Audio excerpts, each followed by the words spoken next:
Blaire White is not a transmisogynist. Ugh. Okay, this is a response video to some woman who was attacking Blaire White, who I will remain nameless because I found her rather unremarkable and her video was long and boring. I also won't name her because I can assume that this accusation of internalized transmisogyny comes up fairly commonly about Blaire, so for all future accusations, maybe just direct them here. I feel particularly defensive of Blaire because she reminds me a lot of myself when I was younger, and I found her when she had less than 5,000 subscribers. We've chatted a tiny bit, and she seems quite nice, and I sincerely doubt is misogynistic, as she seems like a girly girl who probably gets along with other girly girls. At least, certainly Shoeonhead and a few others. And really, is there anything more patronizing and rude to call a young trans woman who disagrees with you besides suffering from internalized transmisogyny? This applies to everybody, not just Blaire. Please think hard about what I'm going to tell you before you rattle off this observation over the internet to somebody else. First off, it is nasty and illogical to accuse her or anybody of weakness just because she disagreed with you. And in this particular case, the disagreement was about rape culture in general. And while Blaire did mention being trans at the beginning of her video, the operative points she was making had basically nothing to do with that.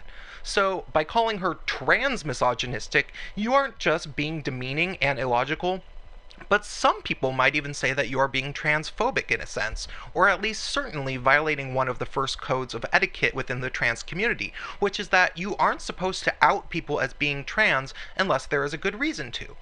I know Blaire states right on her page that she is trans and talks about it publicly all the time. Regardless, you could have easily just said that she was suffering from internalized misogyny, but you'd still be grasping for straws in my opinion. And about this Frankenstein monster abomination of a word, transmisogyny. What the actual shit? I'm really hoping this word is buried in the same coffin as mansplaining by 2017. I'll tell you what it is. It's just a concoction from the feminist laboratory of linguistic inventions and nuanced arguments designed to trick people into believing that every issue is a feminist issue, and convince emotionally insecure and vulnerable people to believe that feminists are the real religion that is looking out for their best interests. They do the same thing to gay guys too when they say that all homophobia against gay men is rooted in misogyny, which is not true and a subject for another video I will soon get into. Here's the thing for fourth wave feminists to keep in mind. Somebody can be transphobic, definitely. Somebody can be misogynistic, sure. And somebody can be both transphobic and misogynistic. And I can even see that there's probably a lot of people that are transphobic to trans women, but not so much to trans men. But this word transmisogyny is at best kind of just awkward, at worst nonsensical in its extreme overuse.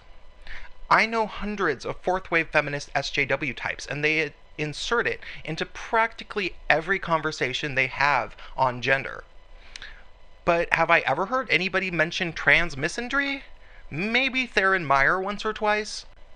I think that this word is often used in an emotionally manipulative way by feminists to downright terrify trans women and convince them that the world is against them because they are women, in order to recruit them into the fold of feminism.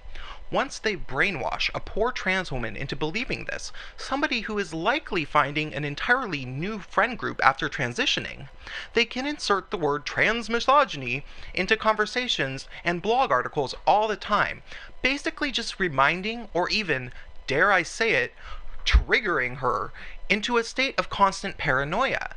It is really kind of a disgusting thing to do if you think about it. Transphobia is definitely real, and misogyny can definitely happen too. But to just throw out these concepts carelessly, especially in conjunction with each other as a reminder to somebody that they are a trans woman that might be in danger of discrimination all the time, is emotionally hazardous and should be avoided or used sparingly. But who am I? I'm just some gay guy with common sense who is cis-splaining. A new word I learned recently.